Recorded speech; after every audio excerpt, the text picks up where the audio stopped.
Up for an adventure? Come along. This is Indy Style on the Road.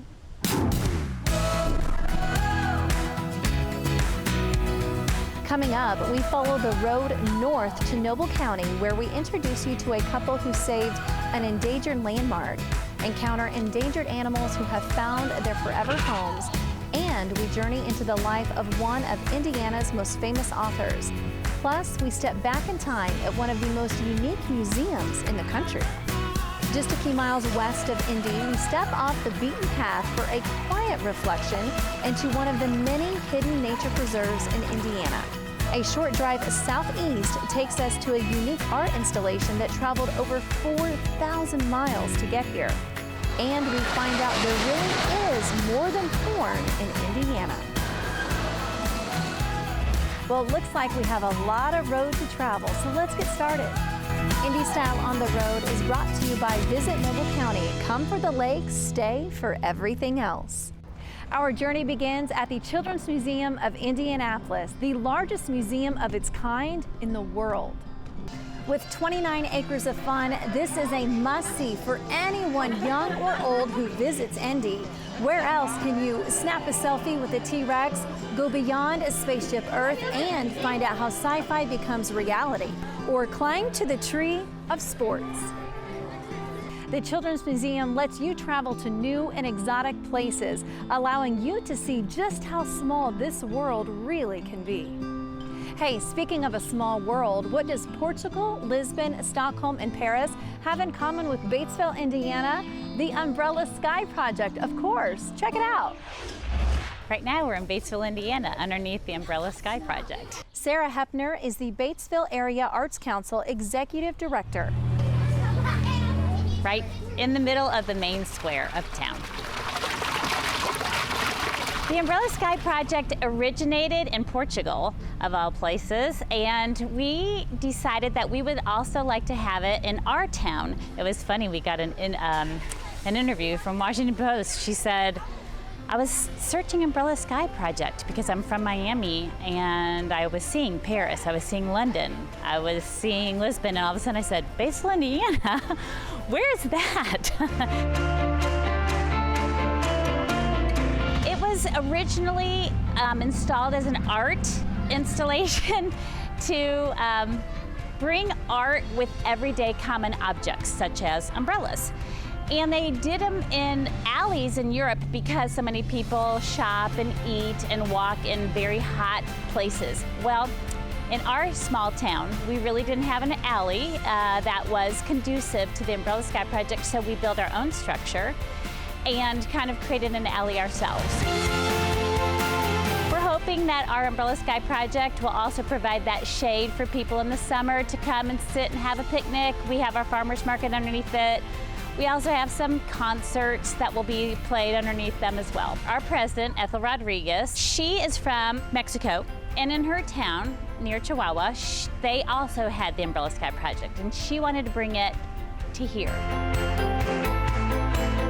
We're having a great response from the community. It's been awesome, which is exactly what we hoped for. Every time anybody comes up here, they'll say it's just so cheery.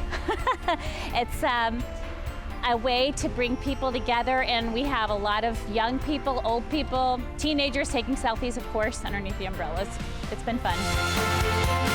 The installation will be up until the 1st of October, again, during all the summer months, to provide some shade in humid Indiana.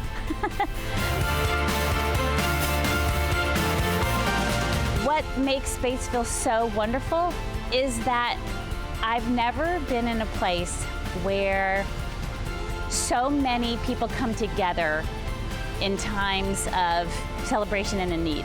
The umbrellas are cute. Everybody comes together and supports them. I'm proud every single solitary time to say that I'm from this area. The Umbrella Sky Project will be hanging around Batesville until the end of October. But hey, coming up, I take a walk in the woods. Indy Style on the Road is brought to you in part by Visit Indy. Welcome back, everyone. We are along the canal at White River State Park, known to be Indy's urban escape. The park is 250 acres and a must-see for anyone visiting our capital. Not only home for world-class attraction, it houses green spaces and waterways that coexist with culture and amusement. It offers an unexpected escape from the hustle and bustle of the world. Now, if you're looking for something a little more isolated but still easy to get to, we found something just for you. Indianapolis is surrounded by nature preserves, each of them a hidden gem, and most not too far from the city. We caught up with Don Slack, the Indiana Director of Stewardship for the Nature Conservancy, to take a short walk in the woods. We are at Big Walnut Nature Preserve, which is one of our gems as far as nature preserves go. It's a lovely place. I hear wood thrushes singing in the background. There are insects calling behind us.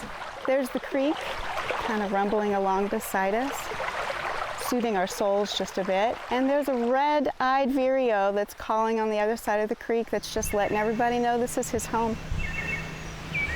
At Big Walnut, it's kind of like a love story, and it's a love story between the citizens of this area and those of us in the conservation realm who recognize how sweet that this place is and that it needed to be saved. Nature needs a place to be nature, and that's what these preserves are about, is for nature just to be nature, to find a place to heal, because we've certainly altered the habitat across the globe. So places where nature can heal and be itself and flourish, not only is it good for nature, but it's really good for us. There's nothing better to inspire somebody than to be around lots of life. I love to just come and listen to the birds and to hear them talk to one another and know that they're doing okay out here. That kind of keeps me going. We definitely want people to come out. We want them to be inspired. We want them to come out and see what biodiversity is, what life is. And we want them to know that, you know, their actions matter. Every single one of our actions matter when it comes to having healthy land and soil such as this. Come out, come enjoy it, come relax, come be inspired. I bet you'll leave feeling really good and probably wanting to then even go do something nice for someone else. To me, if there ever was a place where you wanted peace and relaxation, this is it. It's beautiful, it's quiet, it's tranquil, and the trees, it's an old growth forest, so they are so tall. People need to get out. This is soul searching. This is food for your soul, and we need it.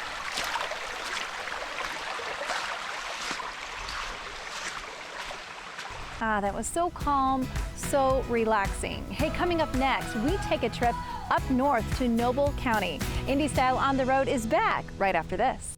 Indy Style on the Road is brought to you by Visit Noble County. Come for the lake, stay for everything else. And welcome back, everybody. Isn't this just beautiful? You can visit the garden at Newfield for more than 500,000 blooms, butterflies and birds, and very often wine, beer, and music too.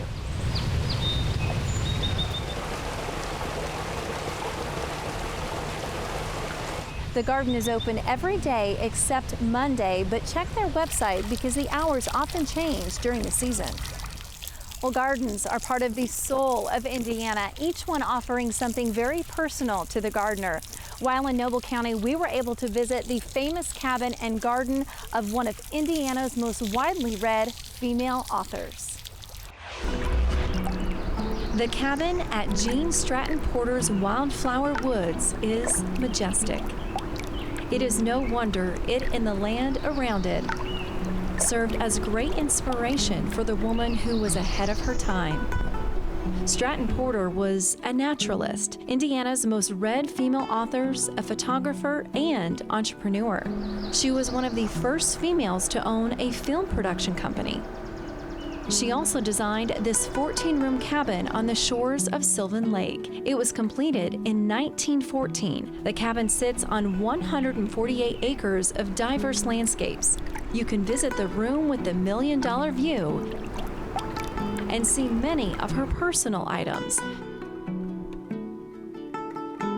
She also designed and planted the flower gardens on the property, which includes a tunnel of wisteria that is 120 feet long. Jean Stratton Porter died in 1924 in California. Her remains now lie among the trees.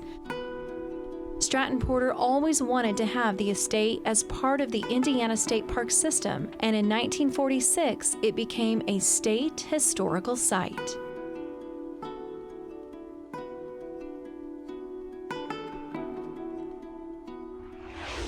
From preserving history to giving new purpose to an endangered landmark, we traveled north to Wolcottville for the story. Sylvan Cellars is an oasis in the county of 101 lakes. It houses a tasting room, a patio, and an event space with enough room for 300 people. The tasting room features a large selection of handcrafted cocktails, craft beer, and a global wine list. Yet, when built, Sylvan Cellars served a different purpose. This building we're in now was the dairy barn part of the farm. So down below was where they milked the cows, and up here it was all stored feed. And it had sat empty for 30-some years when we bought it. In 2012, the barn was listed in the top 10 most endangered historical landmarks in the state. Holes in the roof, holes in the floor. Just needed quite a bit of work. It took us 5 years to completely rehabilitate it. Rachel and Nathan Schermerhorn began to restore the old dairy barn. They brought life back to the 30 feet high gabled ceilings and added chandeliers. Once they hit the bottom of the staircase and look up, I think they don't expect to see that in here. It is rustic elegance at its finest. Just a few miles down the road, we found an outdoor museum like nothing you have ever seen before. And all you have to do to enjoy it is stop by and meet Pam Yutz. She will be at the MidAmerica Windmill Museum in Kendallville. Well, they're working pretty well today, some of them. There were 90 windmill companies with an 80-mile radius of Kendallville at one time. This would be a great place to start a windmill museum. Windmills were very important from getting the railroads from the west to the east with product, and there were windmills along the railroad that pumped water into the locomotives so they could go, and they could only go 50 miles and then have to re-water again. This is the Robertson Post windmill, this big box windmill. It is a showpiece, and there's only 2 of these in the United States like this mill. Here's what everybody is surprised by.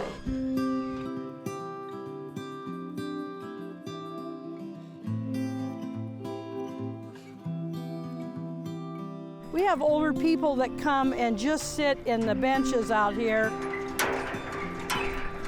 and reminisce about old times, because to hear the windmills make their noises, they say they're speaking to me, and that's good news. These windmills make people happy.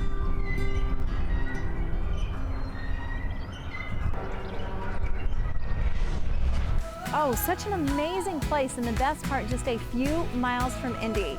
So coming up next, we visit one of their neighbors in Noble County, the Black Pine Animal Sanctuary. Trust me, you don't want to miss it. Indy Style on the Road is brought to you by Visit Noble County. Come for the lakes, stay for everything else. Tucked away just outside of Albion is the 18-acre Black Pine Animal Sanctuary for exotic animals. It is not only their forever home, but it serves to educate people about care and conservation. Trish Nichols gives us a tour. We are now the only multi-species accredited sanctuary in the Midwest. We are home to over 100 animals representing 60 different species. The animals in our sanctuary have been either confiscated by law enforcement or voluntarily surrendered, and they represent the exotic pet trade in the United States. Our sanctuary is 18 acres. This is Africa.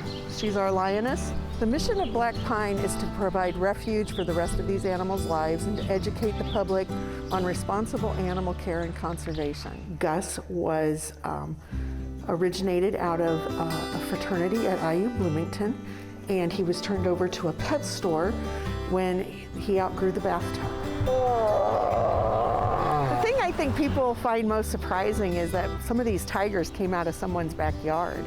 When you visit Black Pine, you're going to come away with an education and a new sense of wonder about the animal kingdom and a new appreciation for what these beautiful animals bring to our world and our environment. When we come back, we travel to Monticello, where we find Indiana Beach, a family tradition for more than 95 years. Indy Style on the Road is brought to you in part by Indiana Beach. There really is more than corn in Indiana. So many wonderful things to do right here in Indiana. It's hard to get them all in, but we can't leave without a visit to one of Indiana's summer icons. For generations, families have traveled, many from other states, to visit Indiana Beach. Located on Lake Schaefer in Monticello, the resort opened in 1926 under the name Ideal Beach. It became Indiana Beach in 1952. It continues to be a perfect place for family memories, and that tradition continues. Tom Creasy fills us in on what is new and what has remained the same. Literally 50, 60 years of just coming here every summer or every other summer, and we're celebrating our 95th anniversary this season, so we're coming up on 100 years old. For the folks that are coming back that haven't been here in a while, they're going to notice a lot of the same nostalgic Americana rides here. To our left is the antique autos. We have the train still that people love here in that train coming around the bend. And we brought back some of the rides that they liked from the 70s and 80s, such as the Flying Bobs. That ride was gone. Gene Staples, the owner of the park, went out and brought that back. And again, that's sitting right behind us in the by the gondola ride. We've already secured a handful of new rides, which for our Indiana Beach guests, they hadn't had a new ride here in quite some time. For us to bring in 3 or 4 new rides in just a short period of time has been a real big positive. We have 5 roller coasters, we're adding a 6th. We have 3 wooden roller coasters, and 2 of those coasters are going to be Antoine Schwarzkopf, which are big names in the roller coaster community. And for most parks to have one is unique. To have 2 is really unheard of. And by the end of the season, we're going to have 2 operational Schwarzkopf roller coasters. For the adult side of things, we have multiple stages here, so we do have live entertainment every weekend, Friday nights, Saturday nights. We bring in local bands from around Indiana. Our famous ballroom has been going since the 50s. Janis Joplin, the Beach Boys, Sonny and Cher. I'm sure everyone's seen the list of names that goes on and on and on. Now we get some more local acts or national tribute bands, if you will, and we host around 6 ballroom events per year. Those are free of charge for our season pass holders. That's one of our season pass holder benefits, that they get those for free.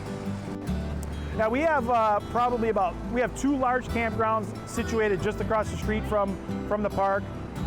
It'd be a nice walk to get here from there. It's probably close to 300 acres. We actually have 2 campgrounds over there. We have seasonals, which are campers that literally live here the entire summer from May to November, and then we have guests that come and stay weekends, 2 weeks at a time, at any given time. We have anything from primitive campground sites all the way up to full platinum amenities, water, sewer, electric. So yeah, we have everything for the camper right across the street. If you haven't been here in a couple of years, you're going to be pleasantly surprised at the updates that have been made here at the park, and that's a guarantee. So like they say, there really is more than corn in Indiana. Whether you want to go full speed or slow down, everyone can find their pace in Indy this summer.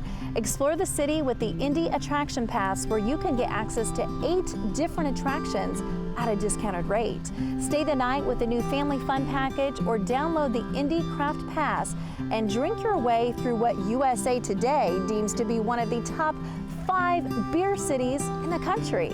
Take the kids to the world's largest children's museum, or along the Central Canal. You can walk downtown or head out for the night to see a show at the Hi-Fi, or even eat your way through one of the city's tasty food halls. Indy has something for everyone this summer, and this is your invitation to explore and discover why you #LoveIndy. Well, we hope you have enjoyed being on the road with us here at Indy Style. We offer a special thanks to those we have met along the way and encourage you to get out and visit Indiana.